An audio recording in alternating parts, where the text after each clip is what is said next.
কি বিজেপি যা কারাপশন শুরু করেছে সারা দেশ জুড়ে। বিজেপি সব জায়গায় ভোট চুরি করে সরকার বানায়, আর ভোট চুরির অবসান এই পশ্চিম বাংলা দিয়েই স্টার্ট হবে। সব জায়গায় তো ভোট চুরিটা ওরা যা হারে করে, এইবার পশ্চিমবঙ্গে সেটা করতে পারবে না। এসআইআর এর নামে যেই দুর্নীতি চালিয়েছে সেই দুর্নীতির নিশ্চয়ই অবসান হবে। ওরা ভোট চুরি করে বিহার, মধ্যপ্রদেশ, হরিয়ানায় সরকার বানিয়েছে, কিন্তু পশ্চিমবাংলায় তারা সেটা পারবে না।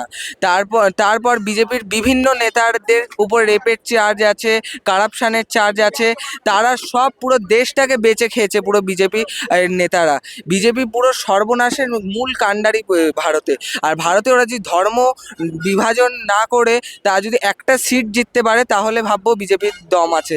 বিজেপি যেই রামের নামে ভোট করে, সেই রামের অযোধ্যাতে 2024-এ অখিলেশের প্রার্থীর কাছে হারতে হয়েছে। এইটা ভারতের গণতন্ত্রের শক্তি। ভারতের গণতন্ত্রের শক্তি যে কি দুষ্কৃতীরা, জঙ্গিরা, জিহাদিরা সরকার বানাবে না। সরকার সৎ, শিক্ষিত তরুণ সম্প্রদায়ের লোকরা বানাবে।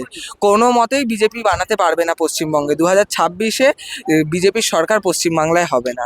কিন্তু এই বিজেপি হিন্দু মুসলিম শুধু করতে থাকে, এটাই নিয়ে ভোট ভাগাভাগি করছে। হ্যাঁ। কিন্তু আমাদের রাহুলজি এই মঞ্চ থেকে বলে গেল যে এখানে ভালোবাসা দোকান এবং হ্যাঁ, হিন্দু মুসলিম কোনো হিন্দু মুসলিম সবাই ভাই ভাই।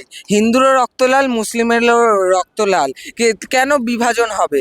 ওরা তো বিভাজন ছাড়া রাজনীতি করতে পারে না, এর জন্য বলেছে।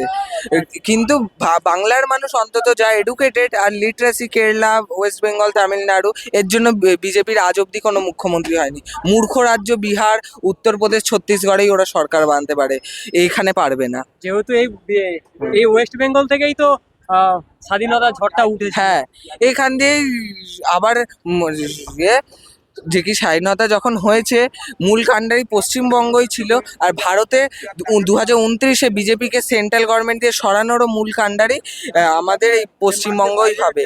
আগামী দিনে আর 5-10 বছর পর বিজেপি বাংলায় শূন্য হতে চলেছে, লিখে রাখুন। তোমার নাম কি বাবু? আমার নাম রূপম কর, কোথায় বাড়ি? ব্যারাকপুর।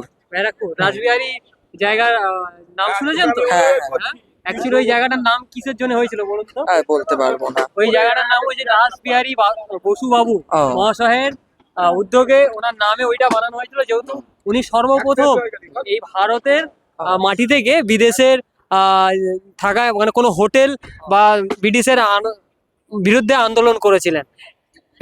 এই জন্য এই রাসবিহারী বসু বাবুর নামে এই রাসবিহারী জায়গার নাম হয়। এটা জানতাম না। আপনি জেনে গেলেন। হ্যাঁ, ঠিক আছে, থ্যাংক ইউ।